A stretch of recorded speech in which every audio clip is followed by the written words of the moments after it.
Nobody noticed the baby's laugh had changed.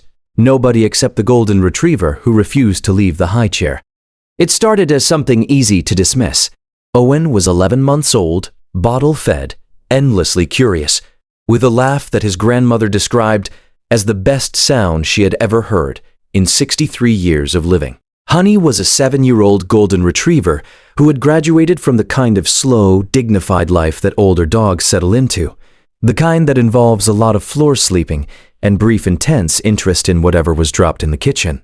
She had been patient with Owen from the beginning, patient with the noise, the movement, the occasional small hand in her ear. She had been, by every measure, the unremarkable backdrop of a very ordinary household, until the Tuesday in November when she would not leave the high chair. Not the baby, not the room, the high chair specifically, the legs of it. She circled it twice before every feeding, nose to the floor, methodical. She sat beside it during every meal, upright, not begging, not interested in the floor.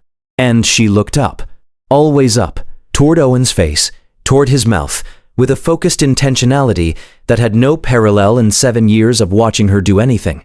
Amy Okonkwo had been a neonatal intensive care nurse for 11 years. She trusted her professional observation above almost everything else.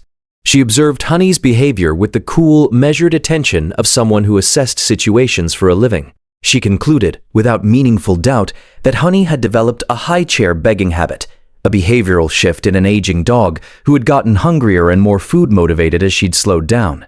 It was common. It was textbook. It did not require a vet visit. She set a firm boundary at the kitchen perimeter and maintained it for 4 days. Honey went around it every time. Owen's laugh changed on a Thursday. Amy heard it from the living room while she was folding laundry.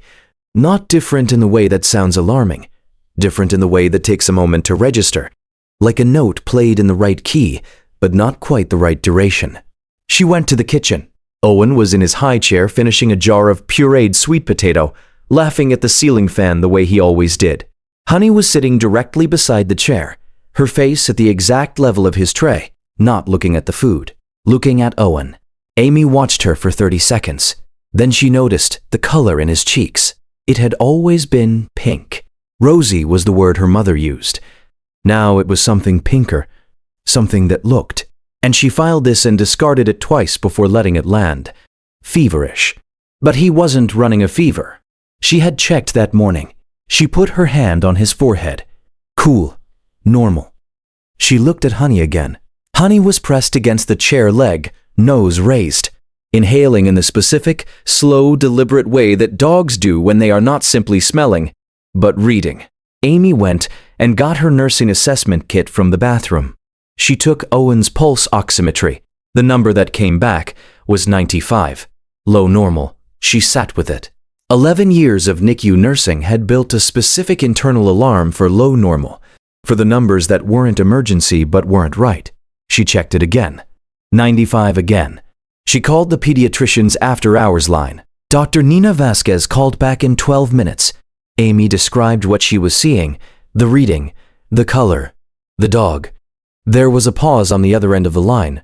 Then Dr. Vasquez said, "I want you to take him to urgent care now. Not because I'm certain something is wrong, because you're a NICU nurse, and you're calling me. That's enough." The urgent care physician on duty was Dr. Frank Adeyemi. He ran a complete panel. The result that changed the room was the chest X-ray.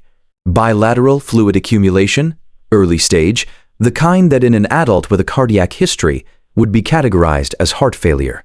In an 11-month-old, it was something else, an undetected congenital cardiac malformation that had been asymptomatically compensating since birth, and had in the last 3 weeks begun to decompensate quietly. No dramatic symptoms. No crying at the right moments. A laugh that sounded slightly different on a Thursday in November. And a golden retriever who had been reading the chemistry in his breath for 4 days, while everyone assumed she wanted the sweet potato. If you stay for stories about what animals sense before we do, you're in the right place. Subscribe so you don't miss the next one. The pediatric cardiologist who took Owen's case was Dr. Ingrid Halverson.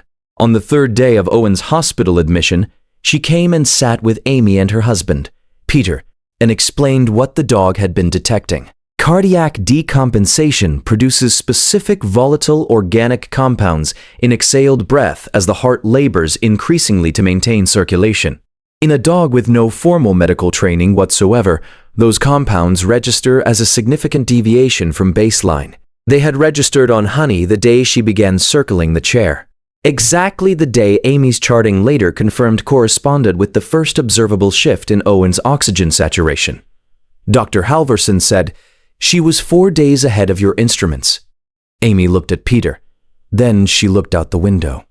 She had moved the dog out of the kitchen on day 1. She had set a boundary and held it while Owen ate 6 more meals that brought him incrementally closer to the threshold that Dr. Adeyemi had caught at urgent care. She had been a professional and had applied her professional framework to a situation that had nothing to do with begging. Has your dog ever done something you couldn't explain until it was the only thing that made sense? Tell us in the comments. These stories deserve to be heard. Owen had corrective cardiac surgery at 13 months. The procedure was successful. He came home wearing a small monitor and a onesie that said his grandmother had chosen it and that Amy planned to keep forever. He went into the high chair at his first meal home. Honey was there before the tray was locked. She circled the chair once, twice.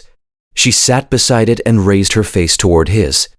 Then she exhaled, long, slow, and lay down on the floor. Amy stood at the kitchen counter with her hand over her mouth. Every guardian deserves to be recognized, even the ones who never asked for anything in return. If these stories matter to you, subscribe so you never miss the next one. The next story involves a dog whose behavior was so alarming that a visiting family member called animal control. 2 days before the reason became clear,